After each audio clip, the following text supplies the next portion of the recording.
শিক্ষা নিয়োগ দুর্নীতি মামলায় এবার প্রাক্তন শিক্ষা প্রতিমন্ত্রীর নামেও চার্জশিট।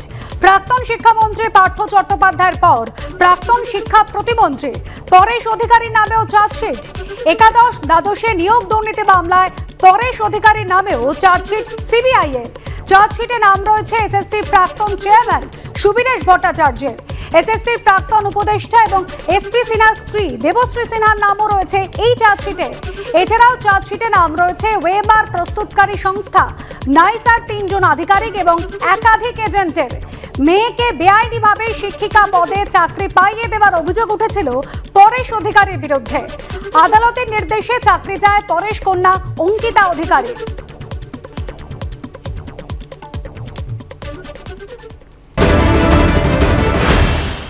দেখুন, তো অর্গানাইজ সংগঠিত একটা অপরাধ, সংগঠিত লুট।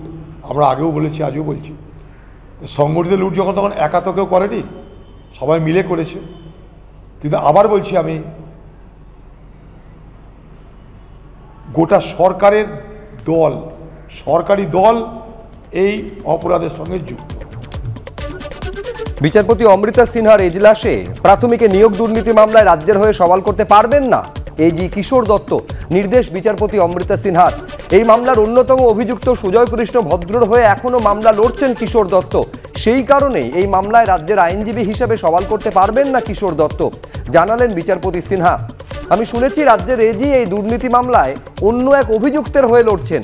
যদি সত্যি হয় তবে এটা সরাসরি স্বার্থের সংঘাত তৈরি হচ্ছে। এই জন্য রাজ্যের অ্যাডভোকেট জেনারেলকে ডেকে পাঠিয়েছি। সুবিচার শুধু করলেই হয় না, মানুষকে সেটা অনুভবও করতে হবে। এজি কিশোর দত্তর উদ্দেশ্যে মন্তব্য বিচারপতি অমৃতা সিনহার। আপনি ষড়যন্ত্রের শিকার বলছিলেন, কেন বলছিলেন? কারোর বিরুদ্ধে অভিযোগ না, সেটা তদন্তকারী। কারণ আমার কোনো রাইস মিল নেই, আমি কোনো ডিলার না, বোঝা যায়। আপনার সংস্থার মাধ্যমে কোনো টাকা কি বাইরে গেছে? কোনোদিন হয় না, কারণ রিজার্ভ ব্যাংক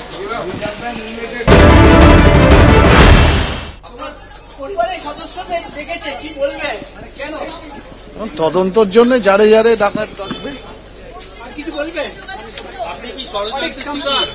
অবশ্যই অবশ্যই এমন কোনো অন্যায় করিনি যে কোনো ফুড ক্যাম্পে। আমার কোনো ফ্লাওয়ার মিল নেই, আমার কোনো ডিস্ট্রিবিউটার নেই। রেশন দুর্নীতির তদন্তে স্ক্যানারে এবার শঙ্কর আঢ্যর পরিবারের সদস্যদের এবার তলব করলো এনফোর্সমেন্ট ডিরেক্টরেট। আজই শঙ্কর আঢ্যর ভাইকে তলব করা হলেও তিনি গড় হাজির ছিলেন। আর এই প্রসঙ্গে তৃণমূলের কি প্রতিক্রিয়া এবং বিজেপি কি বলছে শোনাবো।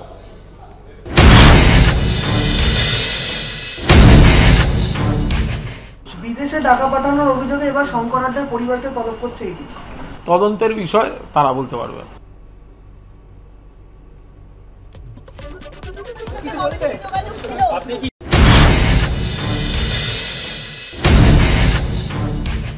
বিদেশি মুদ্রা বিনিময়ের নানান রকম ব্যবসা যখন বেড়েছিল, তখন থেকেই বোঝা যাচ্ছিল যে সমস্ত রেশন দুর্নীতির টাকা সমস্ত ওই ঘুরপথে বিদেশে পাচার হয়েছে, যার নায়ক হচ্ছে শঙ্কর আঢ্য।